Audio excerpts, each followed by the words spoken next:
Hey guys, how are you? Welcome to DCP Talks. This is my podcast. Okay, my name is Stephen Candace. I'm an author.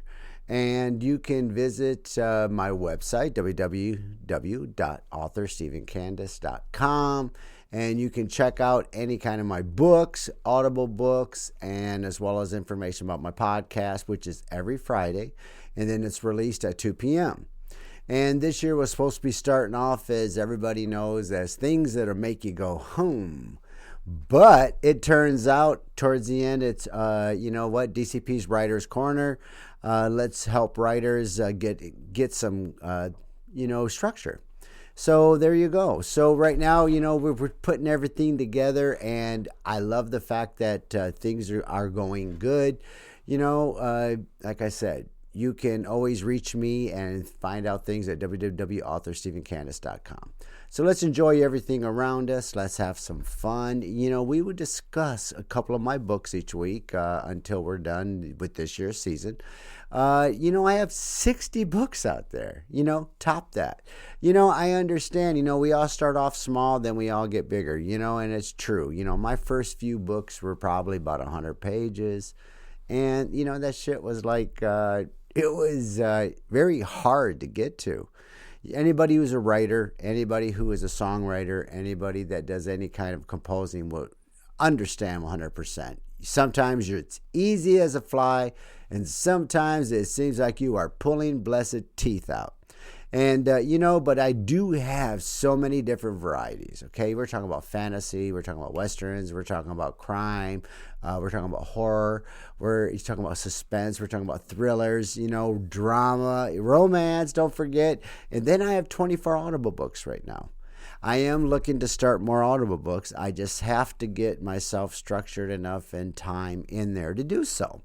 So therefore, you know what? And right now, it's my podcast, baby. So you know what? Podcasting, baby. Right now, I'm pushing DCP Talks. I think so far it's working out okay. This is where and it become part of the show. You know me. Anybody who listens, I always say so.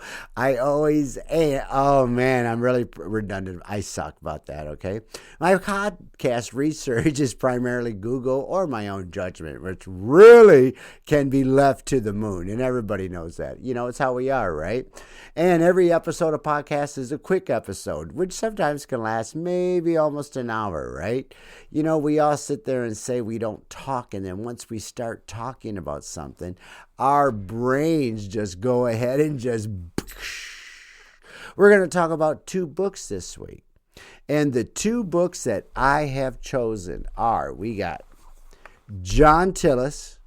It just came out. Check that baby out. John Tilis came out 1882 series. Yeah, the second book, we're going to talk about that later. And then we're going to talk about the book Shilo.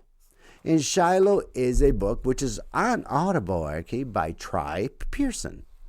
And it is a wonderful Western saga, good old-fashioned Western, cowboys and Indians. Then it goes to a fort. Then it goes to a lawless town, baby. And you know what? We're going to get over that in a few minutes, okay? So we're going to discuss the fact of why I chose Westerns and like the Prairie Saga. I believe in family. I believe in where you come from means everything. I came from a very, very stable background. Hey, very stable. Very, very structured. We had to get everything done in the right manner, time, and it was done. But you know what? It taught me along the way good values. It taught me good work values. And I tried to instill the same values in my children and my grandchildren, I was telling my granddaughter, one of them today, I think I have a couple, a few. I was telling my one granddaughter today is like, look what's coming ahead, because sooner or later you're going to have to step up and grow up because you're at that age. And it's just one of those things where we have to take care of ourselves and get ready to go. And that's the why factor of why we do anything. But yeah, why did I choose Western, baby? I love a shoot 'em up. Boom, boom, boom, boom, boom, boom. Yeah, bang, bang, baby. And I love the old fashioned Westerns. There is nothing better than an Indian and a cowboy. Let me tell you, okay, an Indian, I want nobody to get offended. But back in the day, it was just funny, the wording, the way it was. was Fort Apache, Comanche Pass. I loved, and I always rooted for the Indians.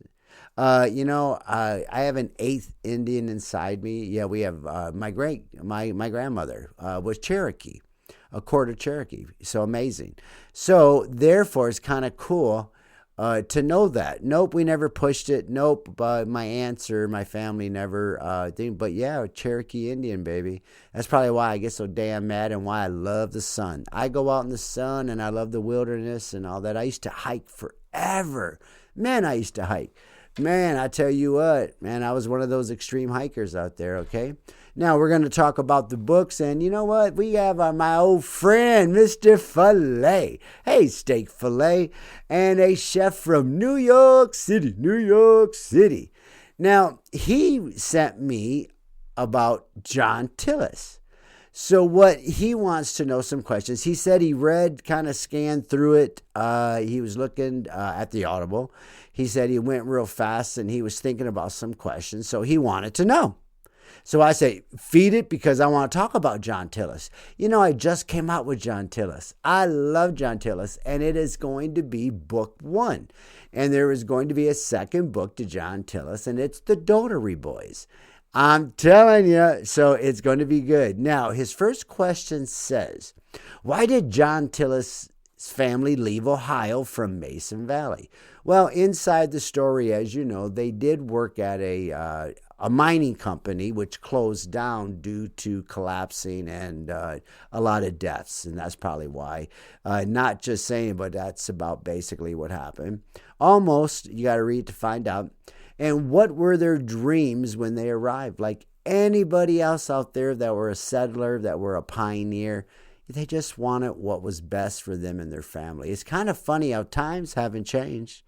Times have not changed. People have changed. The way we look at things have changed. But no, times have not changed. Now it says, what is Mason Valley like? Peaceful, dangerous, controlled. Actually, Mason Valley is very beautiful. It's in the state of Colorado. And it's part of where it's the hills and mountains kind of start up, building towards, Colorado, like Boulder, and then you have Denver, when I've been to both, by the way. Fantastic, the most stunning. Red Rock in Denver, woo! Me and my daughter went there, and it was so stunning, it was unreal. They have some great concerts there. Now, but that's enough about that. But that's why they liked it. It was peaceful. It wasn't dangerous, right? It wasn't controlled yet. Okay, and then here we go now. Now, how is the Dotery Mining Company introduced? Well, the Dotery Mining Company was already there. And the boys got smart, okay? The men folk of the Tilis family. They decided, since they worked at the mine in Ohio, that they were going to work for a couple years at the mines here and see how to run the mine. So, basically they all took different jobs, and I won't say anything about that. And then they wanted to learn. That's exactly. And then until it was time for them to take over their own stuff. And then let's see. Okay, so what are the early signs show the company was dangerous in conflict? Well, at first there is none. Mr. Dotery wants to buy their land. After he finds out they struck a little bit of silver. He wants their land, and that's all there is to it.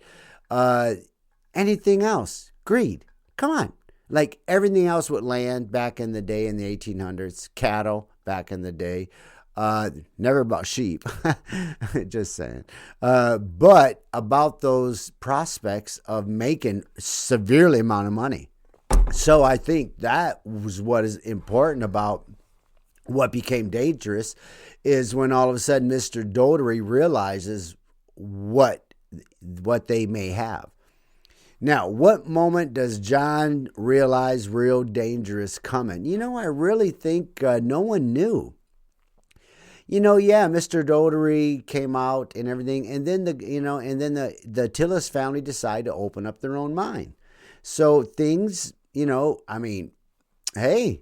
Then his question says, why does the why don't the family refuse to leave? Well, would you?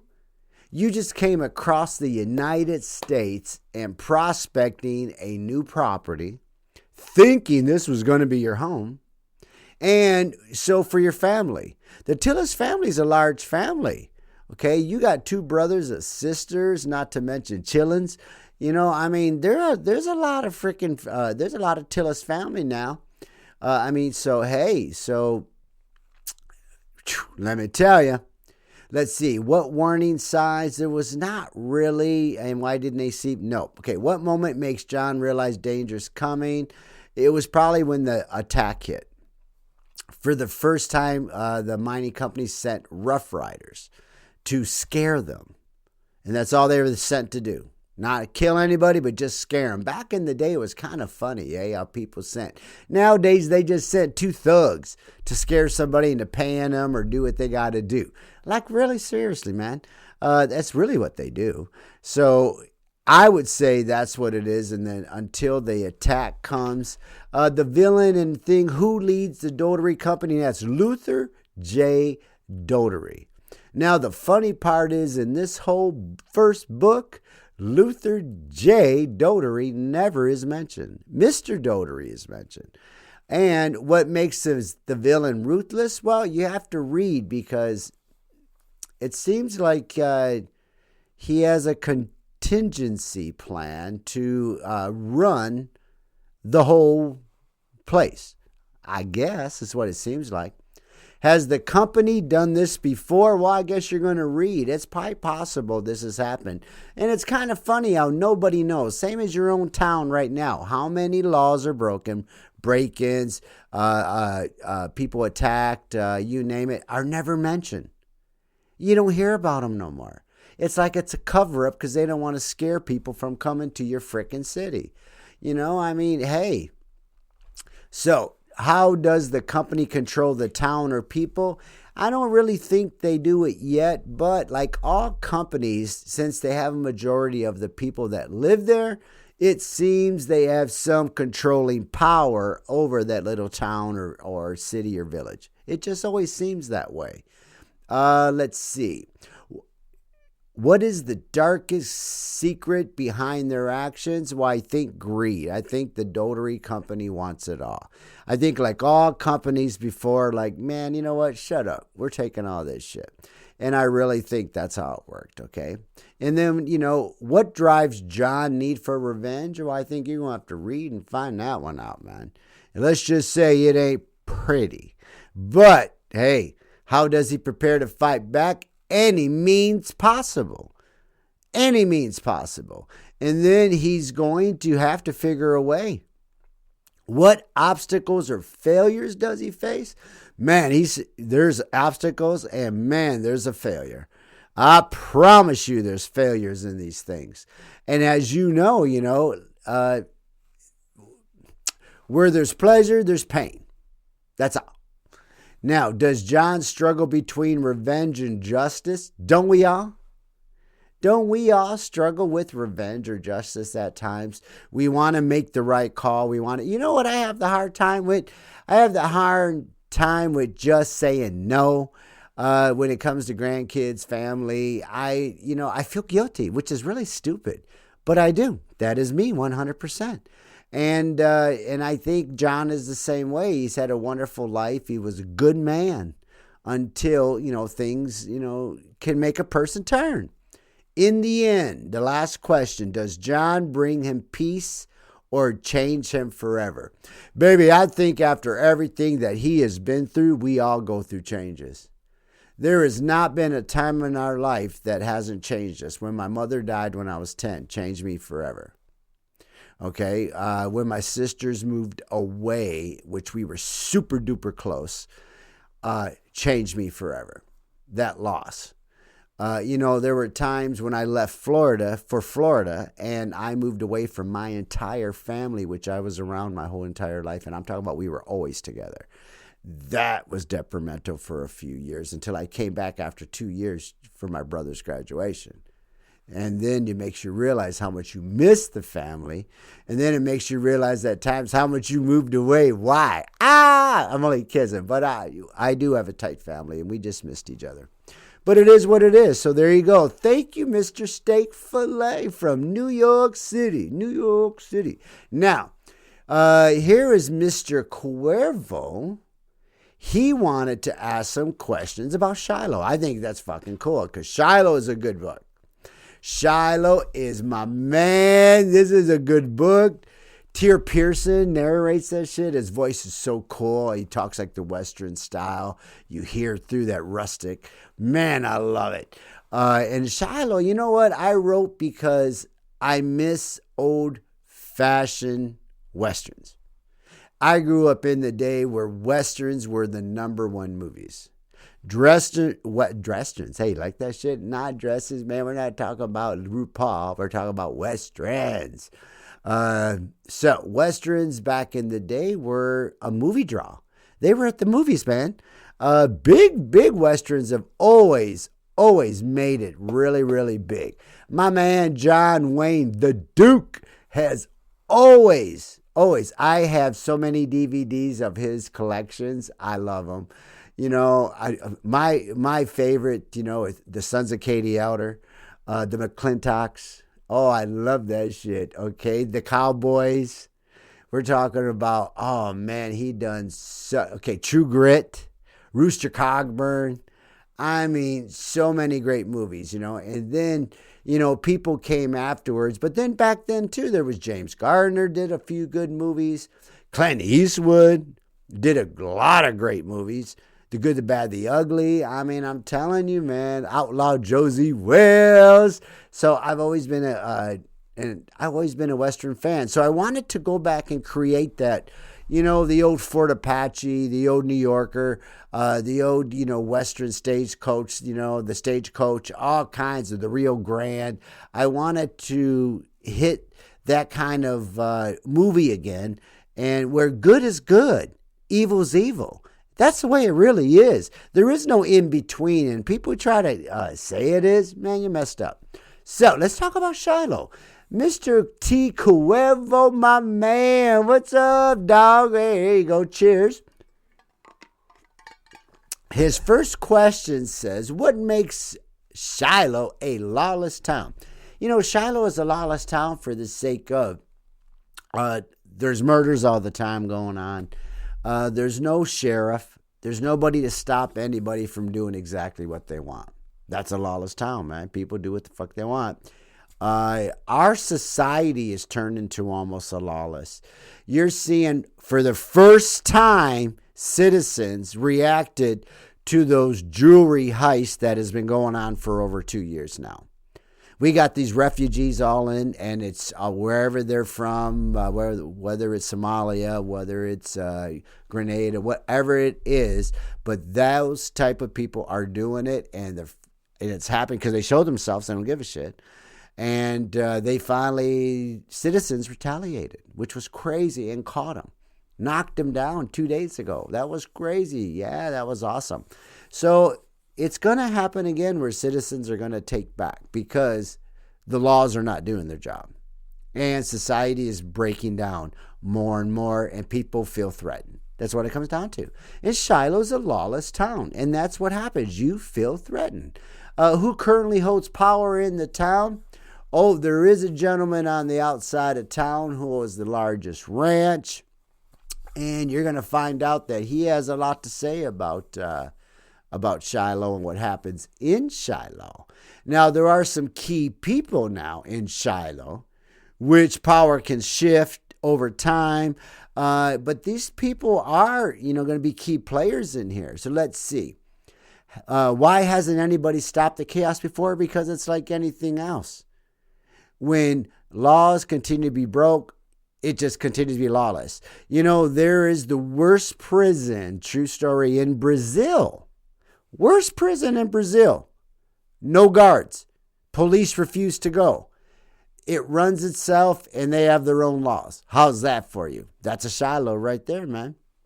So what crimes are mostly common? Probably shoot-ups, killings. I mean, come on, man. The Undertaker makes great money back then. He got paid. It didn't make a difference, right? Who's the main character? Oh man, you're gonna love Tom Tom Shepard, you're going to love some Tom Shepard now. Tom Shepard used to be a major in the Union Army. And so he was sent to Fort Simpson in the book. So that's not hiding anything. It's around the back. To work as a liaison between the Indians going to the reservation and the Union soldiers. That's his job. So therefore, Tom becomes a key player in the whole book. He's the man. That's it. Tom Shepard is the man. So you're gonna find that out. And let's see. Who sends this man to Shilo and why? Okay. The President of the United States asks Tom to go to Shilo and clean up this lawless town. But like everything else and didn't tell Tom, there's a reason. Because after, you're going to find out years later, and this is after the book, but you will find out at the end. But let's just say things change. Ooh, that was a good cover-up. Gotcha. Things change. So therefore, you're going to find out how they change. And that's what you want to find out. Now, what personal reason drives him to take this job? He's a good old-fashioned, good soldier. Will help. Okay, he's friends with the Indians, and yet he was a soldier. So it shows you that he is his mindful. When he goes to Shilo, then he meets friends that he needs, and he knows how to pick them. Let's just say now, I'm telling you, he's pretty smart. What is his moral code, man? You know what? Good against evil, like me. I believe in good against evil. I believe the knight in shining armor. I'm the dog that protects the sheep from the wolf. I am not, I would do whatever it takes to do it. What weakness or past mistakes haunt him? We all have weaknesses. We all have past mistakes. And usually it's a woman involved. And in Shilo, it's a woman involved too. Damn, you got to read it because you know what? Yeah, poor guy, right? Oh, let me tell you, it haunts him, man. Villains and conflict, there's a villain and he's good. And Tom, with the help, okay, he needs a couple francs because he has to hire a sheriff. So he's going to hire Matt. So he hires Matt. And then, of course, there's, the saloon, which is always Tom's favorite place in case he's got to get somewhere to relax. And he becomes friends with Miss Kitty. So there you go. So therefore, and then there's other people that want to help out Tom, but it usually doesn't work out. But like I said, man, hey, how does the main villain keep the town under control, Shilo? Well, he hires hitmen and he hires men to have them go into town. There's a Matt Masterson you're going to meet, and he can be a pretty interesting character. And I'll say the same for Mr. Dillon. Very interesting character. Let's just say they sure like making a mark on things, okay? And, what is the first major clash? Oh, there's some good major clashes, and it comes slow, then it goes bigger, then all of a sudden. What happens to the heroes that try to enforce? Like everyone, people try to kill them. Why is it people try to kill the heroes? You're supposed to cheer for the hero, not root and cry. Really, seriously, man, come on. Is there a betrayal or setback that destroys their mission? Oh, there always is. Wait till you find out, oh Lord, about the church. Oh, you got to meet the preacher and oh, Lord, you got to see what happens there. Talking about, man, that's a spooky shit there. Let's just say you need to find out. And what is the biggest gunfight or showdown in the story? You gotta see this. Oh, yeah, when these two meet.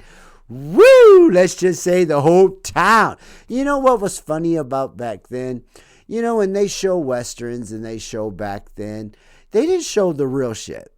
When there was a gunfight and the streets were packed. The streets were packed. Everybody, women, children, people sitting on shoulders, wagons, on roofs.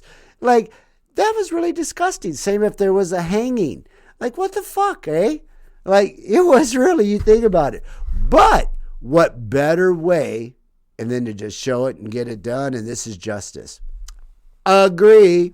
We should be doing that shit now, baby. Oh! So now, you know what? That's enough of those. And thank you, Mr. Cuervo, and thank you, Mr. Steak Filet. That was really good because you know what? It helped me get my books to where people acknowledge and know them. So now you know what it's about. So go look at them, okay? We're going to talk about Writer's Corner right now. I'm sorry, Author's Corner. Right now this week, John Tilis came out, baby. That's right, March 30th, 2026. Man, what a good little story. A mining family that moves from Ohio, goes to Colorado, starts to work their own mines. They find a little something, and then as usual, somebody wants their little something, and then there's a conflict, and let's see how the story goes. All I know is John Tilis, 1882 series. And the next book to follow after that is called The Dotary Boys. There you go. It's coming to a theater near you. All right. Now let's go ahead and talk about my next book, which I'm working on right now. And about 3/4 in, it's called A Quarter Mile, 1,320 feet to survival. At first, we had this bad boy working really, really well.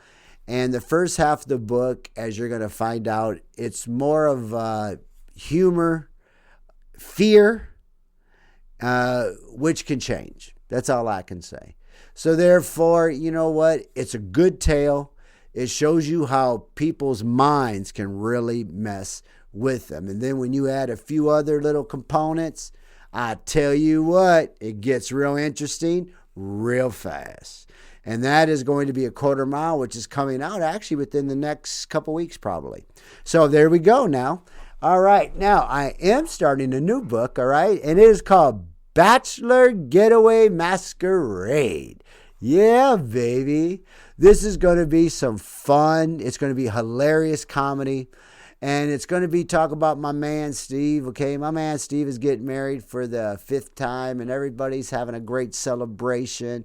And they all decide, because him and his girlfriend have always go to Key West, and they go to a resort there. They've been going there for 5 years, and then Steve decides to pop the question. Well, they decide they want to get married in Key West. There you go. Nice and easy story, right? Well, complications may arise after it's possible, but one never knows. All I know is the boys decide. I should have never said that shit. The boys decide 10 years ago, they went on a trip to Mardi Gras. And since they're getting married in February 14th, then they decide to go to Mardi Gras the week before the wedding. So for a couple of days, that's it. And then they're going to meet the family down in Key West. And then let's see what twists and tails turn. The wedding is in 6 days. And let me tell you what, this is going to be a good one. Okay, you know, between Steve, Mike, Bill, Sven, and Chris, let me tell you, it's going to be a dilly. So, and then coming up right in the middle, I still am writing. I haven't touched it for a while. I ain't going to lie to nobody. The Tale of Astrid and Borg, a Viking's tale. And that's pretty good because that's a really good tale. It's going to be book 2. All right? Nice. Now, we're going to get to Writer's Corner, man. So, let's do this real fast. All right. If you remember, in the first week was how to start a book. So, how to start a book was know your core idea. What is this book about? Then it's define your main focus, fiction, nonfiction. Planning your opening. And then it's basic structure. You got the beginning, 25 pages. You got 50 pages in the middle. Then you got 25 pages at the end. Now, don't forget how to build a character now. So we went from how to build a story, start a book. Now we're going to reflect real fast on how each chapter should work. Setting the problem, if there's a reaction, if there's a cliffhanger, already have that in your mind.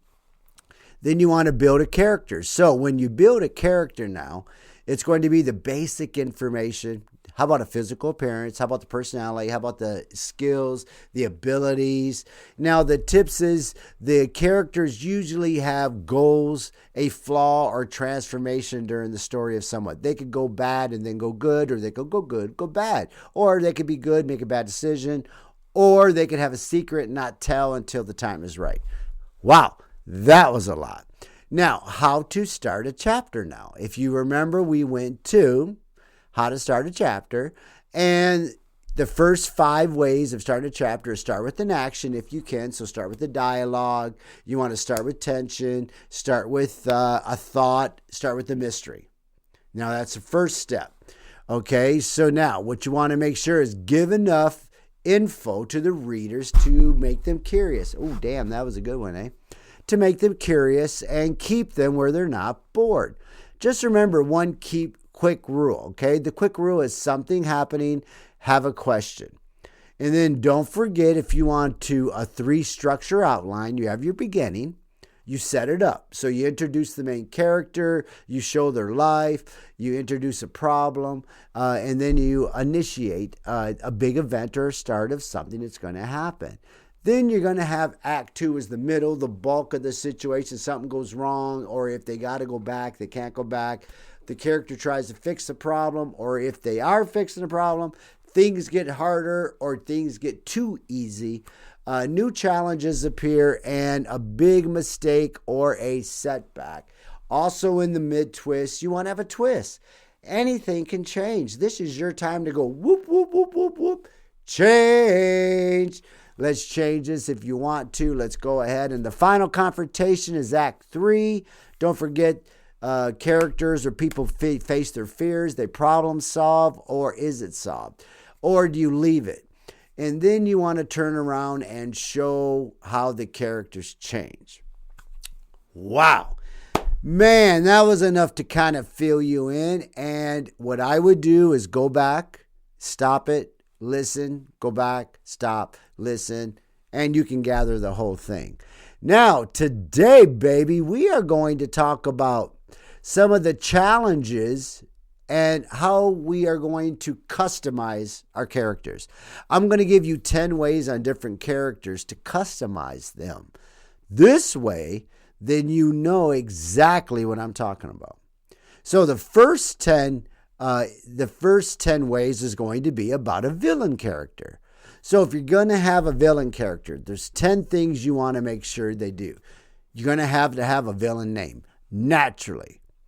What does the villain want? What does he want? Why do they want it so badly? Think about it. Why must they have to have it? What happened in their past to shape their ass to where they're doing what they're doing? You got to have that and show a little clip of it or in a thought somewhere. Do they believe they are right or justified? That's some heavy shit there. What are they afraid of?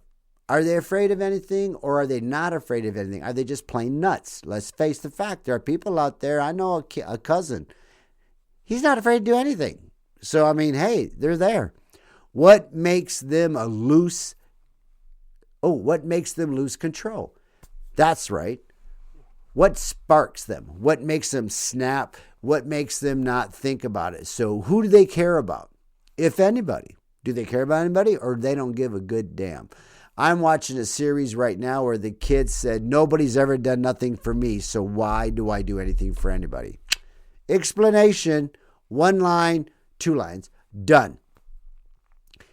What methods do they use to get what they want? Well, that's just it.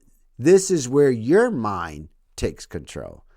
You can make them a fantasy super, if they're a villain, make them evil. That's it. So you pick what they do. What happens if they succeed? Shit can change. You always remember, shit can change.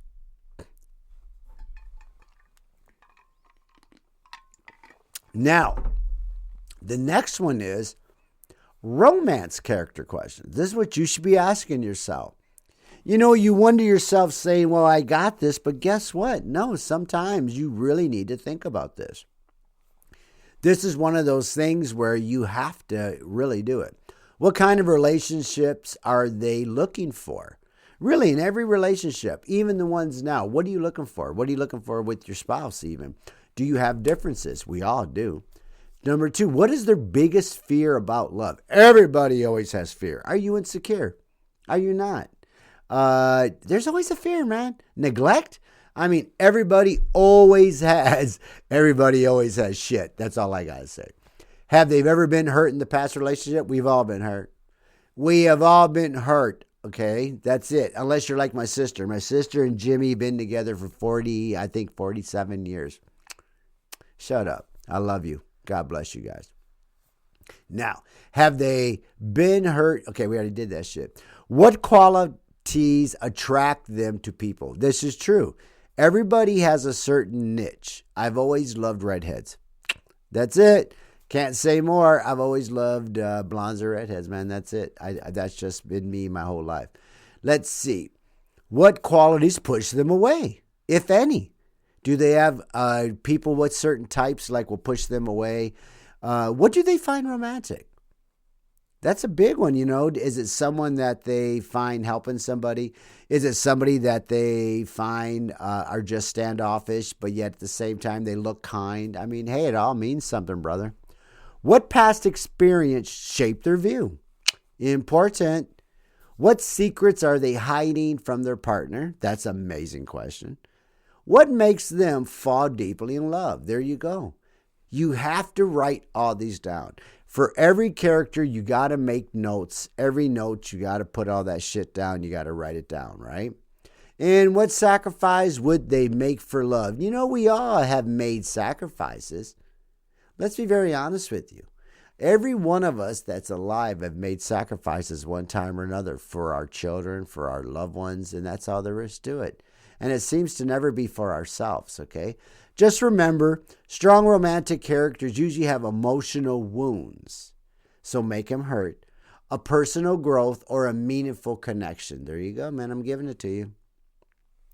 Now, let's talk about a fantasy character questions. I'm going to give you 10 of those, and I think that's going to be the last ones. So I'm giving you a broad idea about customizing each character, if that makes any sense. Now you know how you customize whatever character you want to do. Use this formats. Now, what is the name of your fantasy character? Does he have a race? Is he human? Is he elf? Is he a dwarf? Stuff like that. Then, what kingdom, village did they come from? You got to remember, it's a fantasy character. You can choose whatever you want. I wrote 10 Zorn's Quest books. And I'm telling you, there are so many characters which I actually have drawn myself. And those are my drawings in all the books. Every drawing you see in those books are mine. I did them, that's right. So therefore, now you're talking about what village they come from.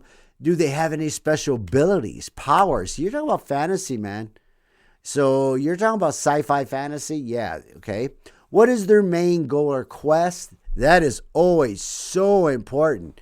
What magical item or weapon do they carry? They always have one. Every fantasy character always has one. Zoran has a sword. It's just the way it is. Do they have a weakness that could put them in danger? That's a very good clue. There's a lot of things out there that can change, and I like those types. What type of magic exists in their world? In Zorn's Quest, there's all kinds of magic. There's all kinds of people in magic that come out. So you can make it anything you want. I want you to remember that. What kingdom or place are they trying to protect? Remember that. Is there a realm, a kingdom, a village that they're from that they don't want nobody to go to, or that they are just a watchman protecting? That choice is yours. And then what test or challenge would prove their courage? There's always something that makes them a badass. That's all there is to it. So make it good. Now, will they ever change during their journey? Will they ever change during their journey? No, they will not change during their journey. A strong fantasy character is often have a quest. There's always a reason why they're doing what they do. There's always a magical world, and there's always some kind of growth out of it, or they get something out of return. Always remember, too, a great plot twist works best. Small clues, kind of do it all. I started doing this very well, and I found that I started dropping clues in the first few chapters. And then, like I did in this book, John Tilis, all of a sudden, the last couple chapters, boom, it's back again. And you're like, oh, God, I read that in the beginning. That's right. That's one of those kind of twists that you want to do it. And there you go now. All right. So does everybody get that? It's basically almost the same thing for all three. If it's a villain character, if it's a romance character, if it's a fantasy, any type of character, you're gonna have to break them down. You're gonna have to give them a reason, give them who are they, what are they, and then give them a why. Basically 5 whys. There you go, baby. Now, let's go ahead and go to the 5 ways to customize a chapter. Now, when we're talking about customizing a chapter, number 1 is always start with the hook. First of all, we're going to start with the hook and open with an action, a dialogue, or a mystery. Make every chapter feel different from the last chapter. That's the one thing you always have to do is move forward. You have to move forward.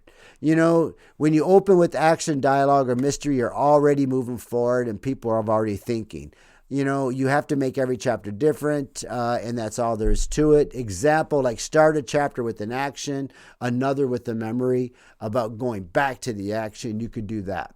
Number 2, the method or tone, which is very, very huge. One chapter can feel tension. Another one be emotional. Another one can be fast-paced.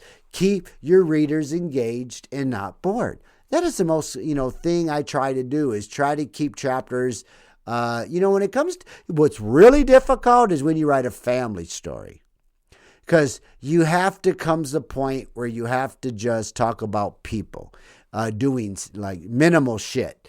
And you're like, God, how do I try to make this interesting? And then you realize actually their conversation is how you make it interesting. You flip the script. Instead of talking about what they're doing, talk about what they're talking about. And you can add little shit inside there, and that's what I do a lot lately in the last few books I've done. I've grown a lot. It takes many years to grow. That's all I can say. Now, focus on different characters. So number 3, don't forget, focus different characters. Highlight a side character. Show another point of view. And review new information, man. What makes your reel feel better? You know what I mean? Add a purpose to each chapter. When you add a purpose to each chapter, every chapter should do at least one of the few things. You ready? You want to move the story forward. You want to reveal something new, and you want to increase tension. Make it interesting. When you do that, then everything else follows suit, and you're good. No filler chapters, please. And number 5, you want to end with a hook or a cliffhanger, baby. End with a... Yeah, you got that? Okay, you want to end with a hook or a cliffhanger. You leave the readers wanting more. You add suspense or a question. When I left John Tilis at the end, you don't know what's going on. You don't know if there's a book 2.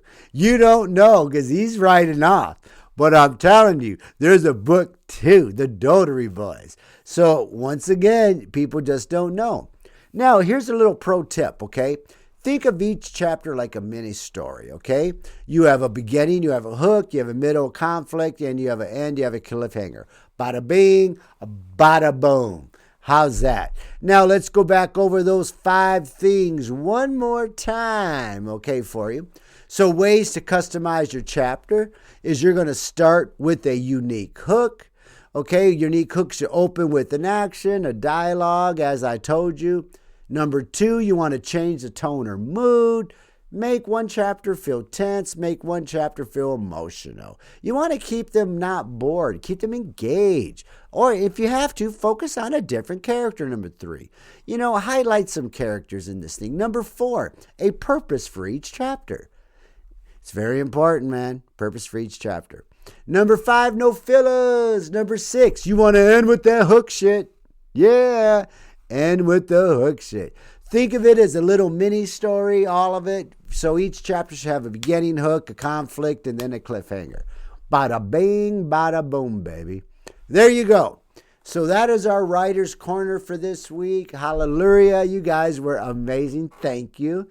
Take your time. Write it down or record it.